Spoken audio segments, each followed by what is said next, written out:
Hi there. I'm making a video response to Game Master Toolbox on his protection from setting and genre video, where he used the common term special snowflake, which is really the root of the problem. Now let me make the distinction that you can of course have a unique character without it becoming disruptive to the game. But here, I mean, for example, if you're running a werewolf game and someone decides that they want to play a were-panther instead, well, if the adventure takes place in the Amazon rainforest, that might actually work if it's reasoned well and none of the other players have a problem with it, that's fine. But playing the same were-panther in an adventure that takes place in Washington, D.C., that makes zero sense. It's like wanting to play a ninja in the Middle-earth role-playing game. You know, it's just stupid. It's usually the case of the player being contrarian.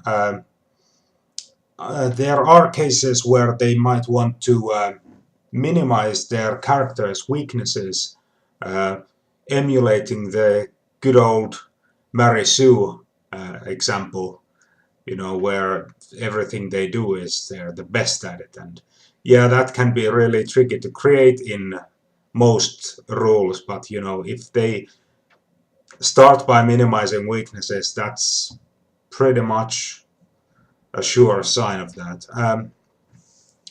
The thing is, most of this I can see coming from a place of a kind of insecurity and maybe even just wanting to hog the spotlight, so that so this in this group I'm gonna be the one that this is the focus, you know.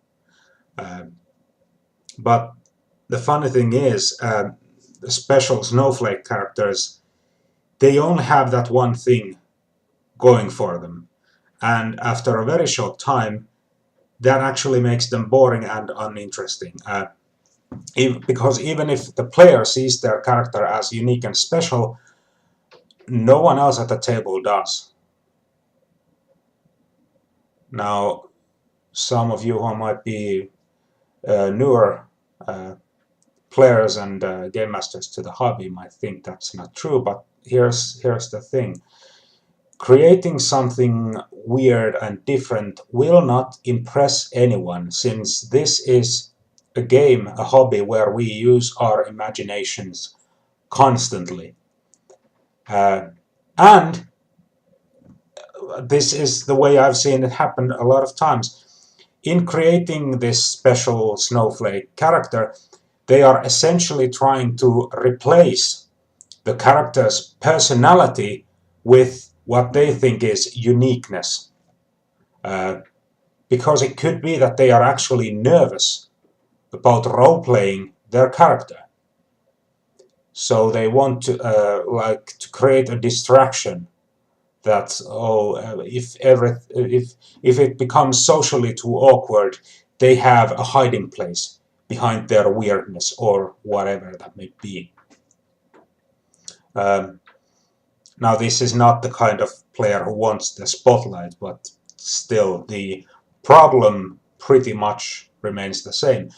But think of it this way: a character that starts out generally the same as everyone else, that the starting point is on the level with everyone else, but then they grow into something different.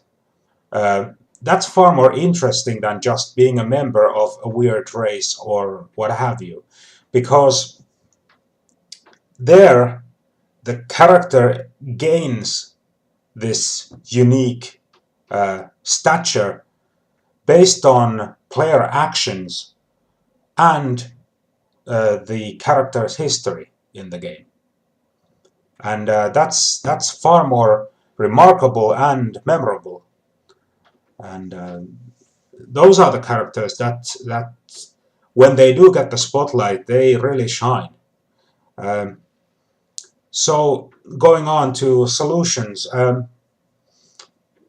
Well, first off, like with any game, explain what the game is going to be like, and help determine what sort of characters are acceptable before anyone starts writing anything down. Absolutely before you start playing, you can't just, if someone joins in later and everyone else has already created their characters, that new player also has to know how the others started, what the point is. And if someone doesn't agree, they don't have to play. They can sit this one out. It's okay. Uh, if it's something that they're not going to enjoy, and it's just that one person, well, sorry, group consensus. Um, yeah, because you can't just put a game on hold because one player doesn't agree with something. Doesn't work that way.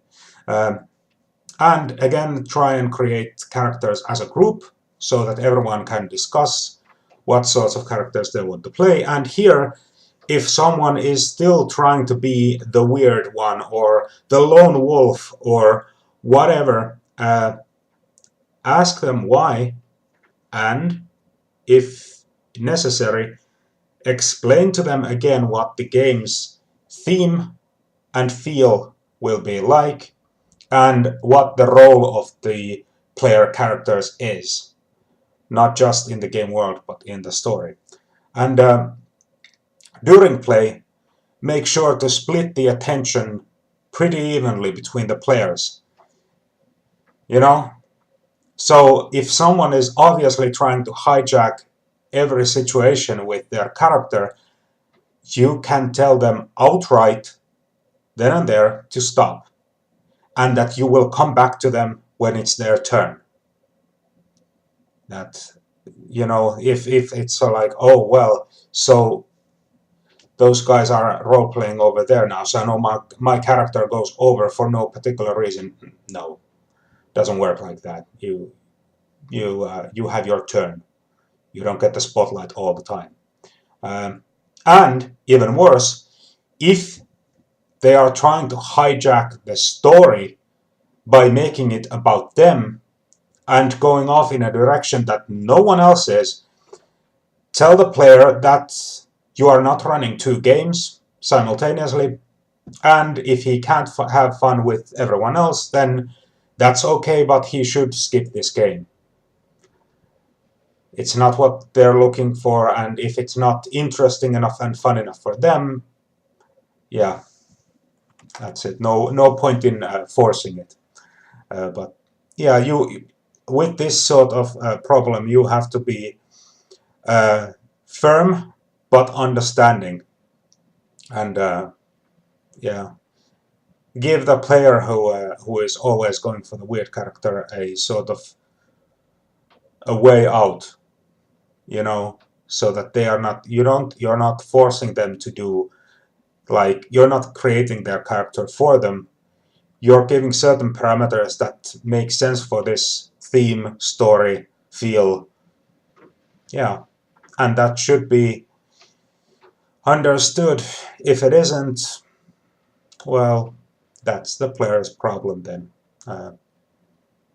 Yeah, but those are my opinions and solutions, at least. Thanks for watching. Bye.